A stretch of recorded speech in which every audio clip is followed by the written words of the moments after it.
All right, let's dive in. Today we're looking at Anne Rice's The Witching Hour. But with a bit of a twist. Yeah, twist. We're using one person's book review. It's just one blog post. That's a doozy, trust me. So we're going deep on their experience with the book, not just like a general overview, Exactly. We're seeing The Witching Hour through this one reader's eyes. Ready to get witchy. Oh, absolutely. And what better way to start than with the reviewer's nickname for the book? They call it Sex Ghost, a Southern Gothic. Okay, well, hold on. Sex Ghost? That's a pretty bold label. Yeah, it definitely grabs your attention, doesn't it? It does. I'm already picturing, like, a spooky New Orleans mansion. Right. With maybe some steamy encounters happening. And of course, got to have those skeletons in the closet. Oh, yeah. Tons of family secrets, for sure. But you know what I find really interesting? What's that? The reviewer mentions they tried to read The Witching Hour as a teenager. Oh, really? Huge Anne Rice fan, loved the vampires and all that. Yeah. Those are classics. But they just couldn't get into The Witching Hour back then. It just didn't click. Interesting. So what changed? Well, they came back to it years later as an adult. Okay. And then it totally hooked them. Makes you think, doesn't it? It does. Like, maybe some books need, I don't know, like a certain life experience to really appreciate them. Right. Maybe as teenagers, we're all about the fast-paced action. Yeah. But then as we get older, we start to appreciate something a bit more, A little deeper. deeper. Yeah. Something that simmers. Like a good Southern Gothic stew. Exactly. And Rice's book has all the right ingredients, right? We've got this decaying New Orleans house. Creepy old mansion. Yeah, which is practically a character itself.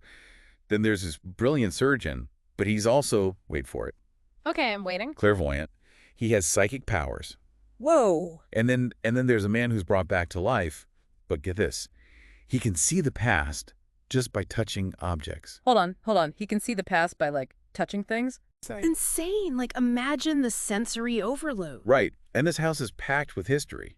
Centuries of it, probably. No wonder there's so many secrets. It's that whole atmosphere, the supernatural mixed with New Orleans. That's what gives Rice's work that unique flavor. It's so evocative. And the reviewer was clearly captivated by it. Oh, yeah, they rave about her writing. They use the words lush and decadent to describe it. Especially when she's describing that First Street house. The reviewer actually says you could practically feel the heat and smell the gardenias just reading it. Wow, that's powerful. That's the sign of a truly great writer, isn't it? When they can transport you like that.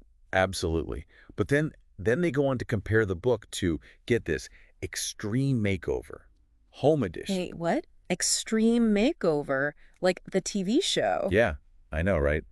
It seems like a strange comparison at first. Witches, ghosts, and home renovations. How does that even work?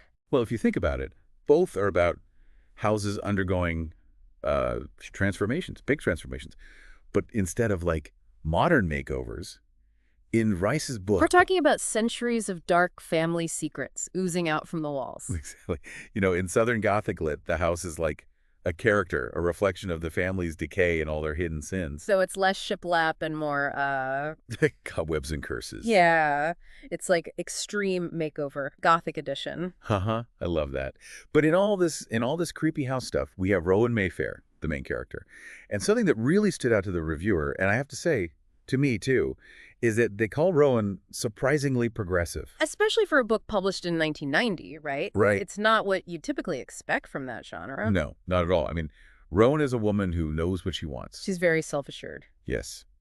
Especially when it comes to, well, her sexuality. And that's a pretty stark contrast to a lot of the more traditional Southern Gothic female characters. Who are usually portrayed as, innocent and submissive. Exactly.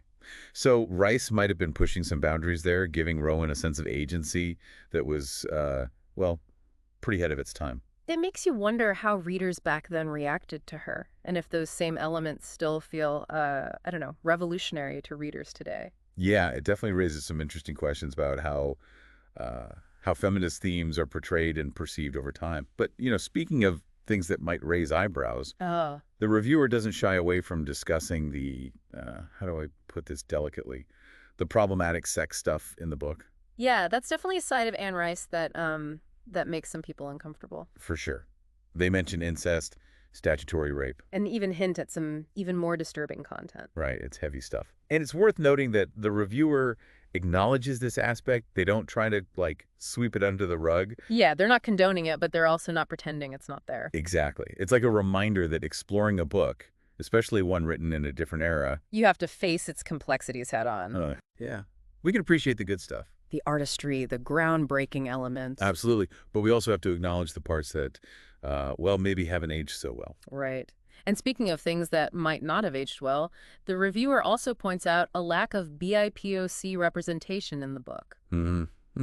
They found it particularly jarring considering the setting. New Orleans, a city known for its diversity and cultural richness. Right. So it makes you think about the historical context, you know? Like we said before, exploring a book means looking at it from all angles, the good, the bad, and the complicated. Absolutely. And speaking of complicated, the reviewer mentioned something called the exposition fairy. Exposition fairy. Honestly, I had to look that one up. Yeah, it's not a common term. Basically, it's a way of criticizing how an author dumps a bunch of information on the reader all at once. Instead of revealing it gradually through the story. Right. And in this case, it seems like there's a character, Aaron, who conveniently delivers a giant info dump about the entire Mayfair family history. So instead of experiencing the family's past organically, we're just told everything up front. Yeah, in a big, long explanation. The reviewer felt like it kind of undermined the suspense. I can see that. It feels like a shortcut, maybe. Yeah, like maybe Rice was a little too enamored with her own creation and didn't trust the reader to stay engaged without knowing all the details. But here's the kicker. Despite all these flaws, the reviewer still says the book was a rewarding experience. Seriously. Totally. They talk about how the slow burn, all that buildup, it ultimately pays off. Especially, I'm guessing, when Lasher and Rowan finally meet. Oh, absolutely. That seems to be the turning point for them. They even quote themselves mid-read, saying, "Oh my God, Anne Rice, what did you just do to me?" Wow, so they were really hooked. Despite the pacing issues, the problematic content, the lack of representation, something about this book clearly got under their skin. Which brings us back to our mission today, right? Does this one person's experience make you more or less likely to read The Witching Hour? Because so far, it's a real mixed bag. It is. We've got this incredible atmosphere, a complex and maybe even groundbreaking protagonist, but then there's also some stuff that might make you hesitate. So what do we do with all this? Let's keep digging into this review, see if we can unpack it even more. Sounds good to me. Yeah. Like Rice built this this puzzle, but it's kind of a messy one. A puzzle with some missing pieces, maybe? Yeah, something like that. Yeah. But even though there were some rough spots, our reviewer was really happy when it all came together. Yeah, they kept talking about that payoff, you know, like the slow buildup of suspense, the creepy stuff, and then that big moment when Lasher and Rowan finally connect. Makes you think, what was it about those parts that really resonated with them? Was it like the Gothic atmosphere finally hitting its peak, or was it more about seeing Rowan, this strong woman, going up against these darker forces? It's almost like they were reliving those chills and thrills as they wrote the review. And you know, that's what makes this one person's take so valuable for our deep dives. It's not just a thumbs up or down. It's deeper than that. We're seeing how a book, even with its flaws, can really connect with someone on an emotional level, you know? It reminds me of like those friends who tell the most rambling stories, but you always stick around because you know the punchline's going to be epic. Exactly. But it also makes you wonder, is that enough? Does the reviewers, their satisfaction, even after pointing out all these issues, does that make you want to read The Witching Hour? Or do those same issues, the things they didn't like, do those make you hesitant? Like, is it worth the risk? Right. It's like we're weighing those pros and cons, you know? Trying to figure out, is the payoff worth it? And that's where personal taste comes in, right? Some people might love Rice's writing and be totally hooked by the Gothic vibe, even if it means, you know, dealing with some flaws along the way. And others might find those flaws just too distracting. Yeah, like a deal breaker, maybe. It's a reminder that there's no one right way to read a book. What works for one person might not work for another, and that's totally okay. What this deep dive is really about is, well, it's not about giving you a definitive answer. It's about giving you different ways to think about the book, you know? Like, we looked at the Gothic elements, Rowan as a character, the historical context, even how Rice writes. And we did it all through this one reader's experience. So Even though we're nearing the end of this deep dive, we've got more than just a simple review. We've learned about how readers connect with books, how our own experiences shape how we see things. And how even a book with problems can still be really powerful, you know? Exactly. So the question is, now that we've heard all this, will you take the plunge into Anne Rice's world? It's your call. We've given you the map, but the adventure is all yours.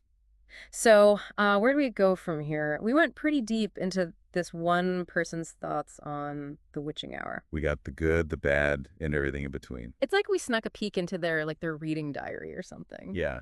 And, that's what makes this different from just a regular review. It's more personal. We saw their whole journey with the book, like all the ups and downs. From struggling to get into it at first. Being totally freaked out. And then finally feeling like, okay, it was worth it. Reminds you that reading isn't always about those perfect books. Right. Sometimes it's the messy ones that stick with you. The ones that get you thinking and talking. Yeah. Exactly. And look, we didn't do this deep dive to tell you whether or not you should read The Witching Hour. No way. We wanted to show you how one reader experienced it. And hopefully make you think about your own reading experiences. Yeah, like think about it. When you read, do you focus more on what you liked about the book? Or do the parts you didn't like, do those bug you more? Does a character like Rowan, who's, really complex, does that make up for other stuff that might be problematic? Those are the kinds of questions we hope this deep dive got you thinking about. Because being a thoughtful reader isn't about, like, blindly agreeing with someone else's opinion.